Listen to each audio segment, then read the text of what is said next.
Most investors completely misunderstand why this company makes money. Most investors completely misunderstand why this company makes money. They're looking at all the usual stuff, revenue, ROC.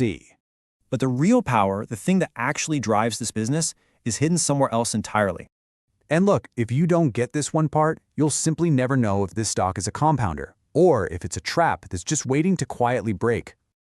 So here it is. The hardest part of this business isn't winning orders. I mean, anyone can win an order. The real challenge is delivering these massive projects on time without absolutely destroying your margins or your cash position.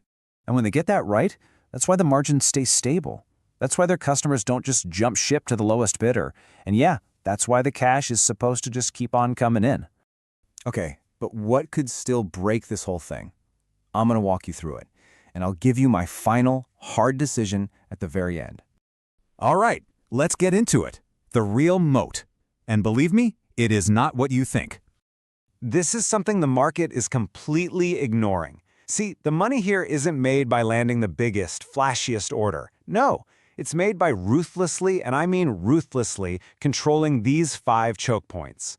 A tiny mistake in route planning, margin leakage. An error in procurement timing, your entire profit can just get wiped out.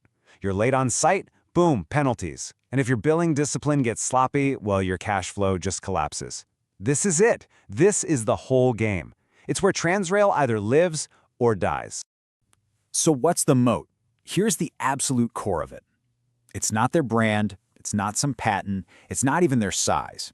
The real moat is decades of execution memory. You can't copy this stuff from a textbook or a spreadsheet. It's the kind of knowledge that's only learned through thousands of painful mistakes out in the field. It's what you might call a soft moat, but man, it is incredibly hard for anyone else to replicate quickly. Okay, now for the uncomfortable truth. We need to talk about the gap between profit and cash. This is the dangerous part. So you look at the top-line numbers and everything looks amazing, right?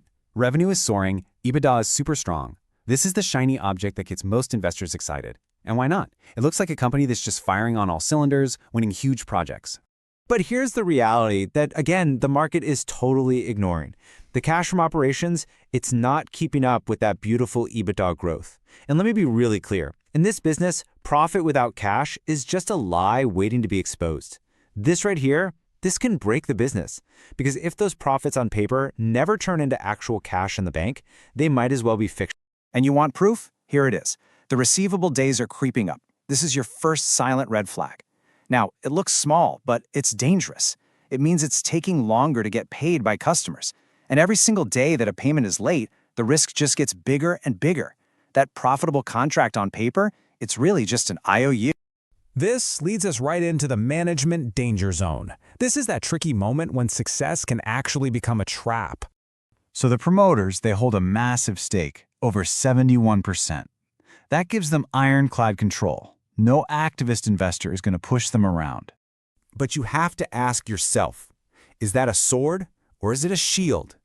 Because that exact same control also gives them the power to completely destroy capital if their ego takes over, if they start chasing headlines instead of focusing on cash. So I'm going to give you a tool. You need to really listen to the words management uses. If they're talking about collection cycles and margin protection, okay, that's healthy, that's good. But the second you hear that language shift to aggressive market share capture, or God forbid, temporary margin sacrifice for scale, that is a huge red flag. That is the classic way these kinds of companies blow up. So these are your kill switches. Pay attention, because this is risky and you have to be disciplined. If you see them taking on a ton of new debt, if the promoters start selling their shares without a good reason, or if you notice they're celebrating the order book more than the cash coming in, it's time to get out. Those are the signs that their discipline is starting to crack. All right, this all leads us to the valuation trap and why the usual metrics like PE are so misleading here. Here's the core issue. Transrail is a cash conversion business that's currently dressed up like a growth business. And investors who are just slapping a PE ratio on it are paying for growth. But the real value, I mean, the only thing that actually matters in the long run, is how good they are at turning those big orders into cold, hard cash. Okay, so this brings us to the verdict. Let's move from just analyzing to a clear, actionable plan for what to do with your capital. Look, you do not go all in on day one. You have to use a phased approach. You start with about 30%. Call it a probation period. You watch them, you observe. Then you add the next 40% only if, and I mean only if, their operating cash flow gets better and those receivables stabilize. The final 30%? That only goes in once you see consistent, reliable cash generation. You are tying your capital directly to their performance. No cash, no more capital. So my final verdict, today, I would invest here. Yes, it's investable, but only under ruthless discipline. This is not some cozy stock you buy and just forget about for 10 years. It's an execution stock. You have to watch it. And you're investing for 3 really powerful reasons. 1, power transmission is in the middle of a 20-year structural rebuild. 2, this company has that execution DNA we talked about deep in its bones. And 3, its debt is low. You're really making a bet on their discipline to go out and capture this massive, massive opportunity. And I'll leave you with one final warning. Burn this into your brain. The moment you see them celebrating their order book more than their cash collections, your capital is already in danger.